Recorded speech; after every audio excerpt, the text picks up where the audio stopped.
जी नाज़रीन, सीनियर तरीन जज justice Qazi Faez Isa supreme court जे 29 जज तौर हलफ़ खणी वरितो आहे। अवांखे आगाह कयूं पिया। सदर आरिफ अलवी चीफ जस्टिस काज़ी फ़ाइज़ ईसा खे पंहिंजे उहिदे जो हलफ़ खणायो आहे। सदर Arif Alvi chief justice of Pakistan तौर उहिदे जो काज़ी फ़ाइज़ ईसा खां हलफ़ वरितो आहे। तक़रीब में निगरान वज़ीर आज़म अनवारुल हक़ काकड़ मौजूद आहे।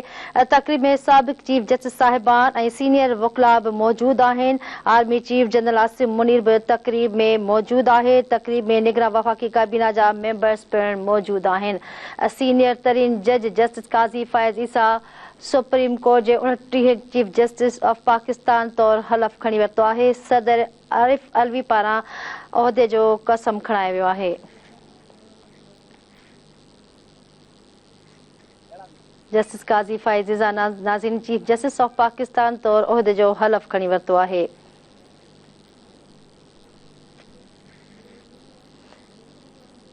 इन जा वधीक अपडेट मालूम कंदासीं। ब्यूरो चीफ नज़ीर चाण इस्लामाबाद खां लाइन ते मौजूद आहे। जी नज़ीर, चीफ जस्टिस ऑफ पाकिस्तान जो उहिदे जो हलफ़ खणी वरितो आहे सीनियर तरीन जज काज़ी फ़ाइज़ ईसा, खेसि कहिड़ा कहिड़ा चैलेंजिस साम्हूं आहिनि?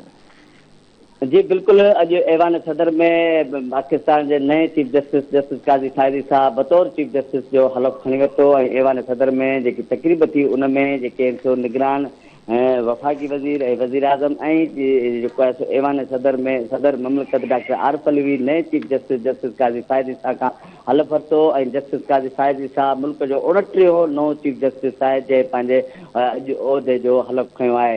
ज़ाहिर आहे जेकी ऐवान सदर में जेकी तकरीब थी हलफ़ बरदारी जो उनमें निगरान वज़ीर आज़म अनवारुल हक़ काकड़ ऐं उन सां गॾोगॾु जेके ॿिए वफ़ाक़ी वज़ीर हुआ उहे अॼु इन तकरीब में शरीक थिया। ऐं सदर ममलकत doctor Arif Alvi chief justice justice Qazi Faez Isa Khan chief justice J उहिदे जो हलफ़ वरितो। ऐं इन हलफ़ खणण खां पोइ जस्टिस काज़ी फ़ाइज़ ईसा मुल्क जो 29 जेको आहे सो चीफ जस्टिस तौर ते जेको आहे सो आॾो आयो आहे।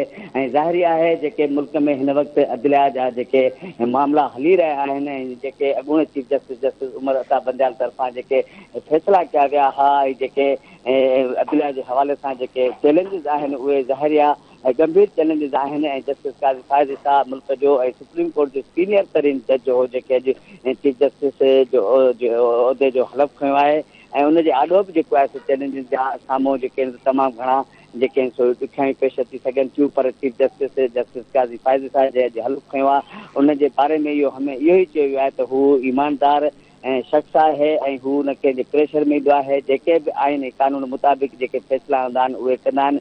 इन हिसाब सां जेको आहे सो चीफ जस्टिस जस्टिस जेको नओं चीफ जस्टिस आहे जस्टिस काज़ी फ़ाइज़ ईसा जे अॼु हलफ़ कयो आहे ऐं मुल्क जो 29 चीफ जस्टिस तौर ते आॾो आयो आहे। उनजे आॾो बि इहे जेके अदलिया वारा मामला आहिनि उहे इंतिहाई गंभीर आहिनि। पर जेके सो जेके इहो चयो पियो वञे त जस्टिस काज़ी फ़ाइज़ ईसा में उहे सलाहियतूं ऐं उहे क़ाबिलियतूं मौजूदु आहिनि जंहिंजे करे हू जेके अदलिया जे हवाले सां जेके प्रॉब्लम आहिनि उन्हनि खे या जेके संगीन ॾुखियायूं अची रहियूं आहिनि या जेके चैलेंजिस आहिनि उन्हनि खे जेको आहे सो फेस करे सघे थो। इन हवाले सां अॼु जेको आहे सो ऐवान सदर में बि इंतिहाई बावकार तरीक़े सां हिकु तकरीब थी ऐं सदर ममलकत डॉक्टर आरिफ अलवी तरफ़ां बि ऐं chief justice justice Qazi Faez ईसा खे जेको आहे सो 29 तौर ते चीफ जस्टिस जो हलफ़ खणायो। ऐं इन तकरीब में वॾी महिरबानी नज़ीर चाण इस्लामाबाद खां असांखे तफ़सील ॾिना।